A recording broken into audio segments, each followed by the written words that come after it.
let's see what we can do as parents to avoid these things, because now we know that it's not good for our children to be in that kind of a space. It becomes our responsibility to handle ourselves responsibly. Yes? First of all, this happens because of a couple of reasons. First, we get angry or upset or whatever. Yeah? Now, it's natural. We are humans. It happens. Let's see how we can avoid that in the first place. But in case it happens, how can we handle it? Right? Now, first of all, I want you all to accept. The first point here is acceptance. Now, what do you have to accept in the first place? Now, tell me, just say if you agree or not, these conflicts mostly happen because of the non-agreement between two people. I say something, the other person disagrees, and you disagree to his disagreement, and it goes back and forth. And over a period of time, in like few minutes, it bursts into anger or frustration or irritation. Yes? So first of all, you got to be in a mode of acceptance. But what do you accept in the first place? You accept that the other person can have an opinion of his own. As simple as it may sound, it is difficult to, be in that space when you are having an argument with somebody. In fact, the argument starts because you are not in a position of acceptance that it's okay for another person to have an opinion of his own. Right? That is the first acceptance. We have Rita saying he always copies his father, and last time I was speechless seeing him shouting on my domestic help. Oh, yeah, right? Exactly. Children copy us, Rita. Children copy us.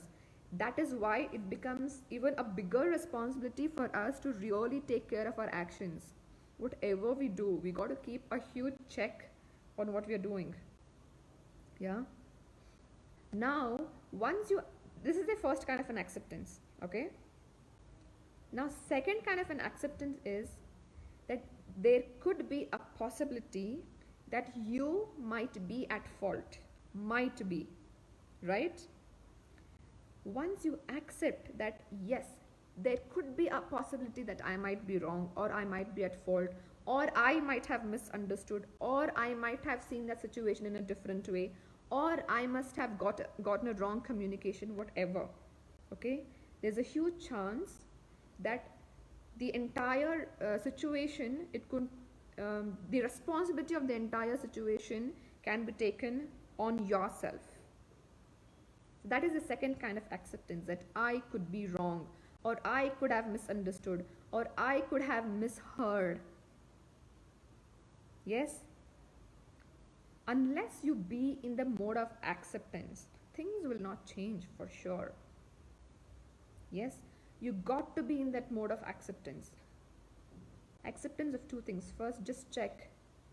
The other person can have an opinion of his own, right? And the other acceptance is I could be at fault. Now, once this acceptance is there, then the rest part, the next steps are easier. If there is no acceptance, whatever effort you put, it's impossible to calm yourself down. Right? Now, once you accept, the next step is really easy. Just acceptance itself solves 50% of the blocks that are there. It just removes 50% of the blocks. Once that block is gone, it is easy for you to even move forward. Otherwise, you're stuck. You're stuck in a place where no, not me, the other person, not me, the other person. Correct? You're stuck there. For you to move beyond you, beyond I'm right, you need to accept these two things. Okay? Now next, once you accept that, the second step that you would do is keep things in check. In check is the second step. First step is accept. Next is in check. Now what do you need to keep in check? Couple of things. Yeah?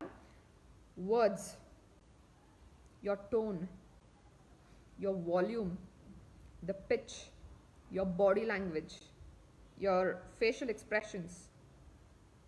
You need to keep these in check. The kind of words you use is important. I'm going to go a little deeper into the, the words aspect of it. The kind of tone you use, again, we're going to go deeper in this aspect. Yeah. Then your volume. Instead of screaming, can we use a normal tone?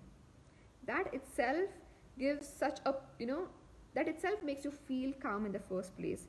Just raising your volume scares children. Yes? Just by using a normal tone, like a normal volume itself is enough to reduce that effect of, effect on mental health, the emotional health, and all that stuff. It reduces easily by 50%. It eases children around. They don't feel that you're quarreling. Because think about it, whenever you're fighting with somebody, the volume itself is enough to know that, oh, you're quarreling. The tone and the volume, that itself is enough to know you're quarreling. But if you keep that down or in a normal tone, normal volume, yeah, I don't think it will grab children's attention at all. Yes? So you gotta keep these things in check. Okay, Gaurav says, but when a person is angry, they don't realize about the volume or an action. The person gets angry, Gaurav, if you take care of that first step, yeah? If you take care of the first step, which is acceptance, that 50% of the anger is gone there. Because you feel that there's a 50% chance that you could be at fault too, right? And there's as much as there's a possibility that you can be right, the exact kind of possibility is there for the other person to be right as well. Yeah, it's okay to have difference of opinion. If you start seeing any situation through this lens, I don't think anger will come in place. That is why there's like a prerequisite. Acceptance becomes the prerequisite, without which we just cannot move forward. All right, thank you so much for being a part of this. I'm going to see you next Monday. All right, till then, bye-bye. Take care. Have a wonderful week. So if you want to continue your learning journey, then I want you to click the link in the description box and be a part of my closed Facebook group called Parenting with Ease, wherein you can attend the Monday lives that I do every week. All right, I'm going to see you there. Take care.